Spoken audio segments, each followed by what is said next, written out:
Supreme court میں وفاقی شرعی عدالت میں حضرت مفتی تقی عثمانی صاحب جج تھے, بڑے عالم تھے, بہت سوچ سمجھ کے ان کا انتخاب کیا گیا تھا.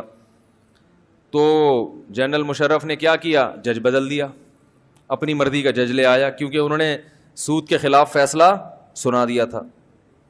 تو حکومت کیا کرتی ہے, بھائی یہ والا سمجھ میں نہیں آ رہا, یہ میری مرضی کے خلاف دے رہا ہے, تو آ جا, تو میری مرضی کے مطابق دے گا. وہ جاہل ہوتا ہے, سب الٹے لٹکے ہوئے ہوں گے, قیامت کے دن الٹے لٹکے ہوئے ہوں گے. بہت کم حاکم ایسے ہیں جو جنت میں جائیں گے, حکمرانوں میں بہت کم لوگ ایسے ہوں گے جو کہاں جائیں گے, بولو بھائی, جنت میں, بہت کم. اس لیے نبی نے فرمایا, یعنی جو حاکم بننا یہ معمولی کام نہیں ہے. تبھی جو عدل کے ساتھ حکومت کرے اس کی حدیث میں بڑی فضیلت ہے, کیونکہ عدل کے ساتھ حکومت کرنے میں اپنے مفاد پہ زد پڑتی ہے.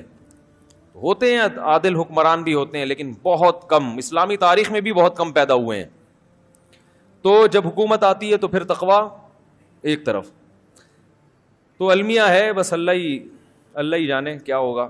تو کم از کم عوام کی ذمہ داری بنتی ہے کہ بھائی وہ دیکھ کے فالو کریں, کس کی اتباع کر رہے ہیں, کون اس قابل ہے کہ اس کے پیچھے چلا جائے, کون اس قابل ہے کہ اس کے پیچھے نہ چلا جائے.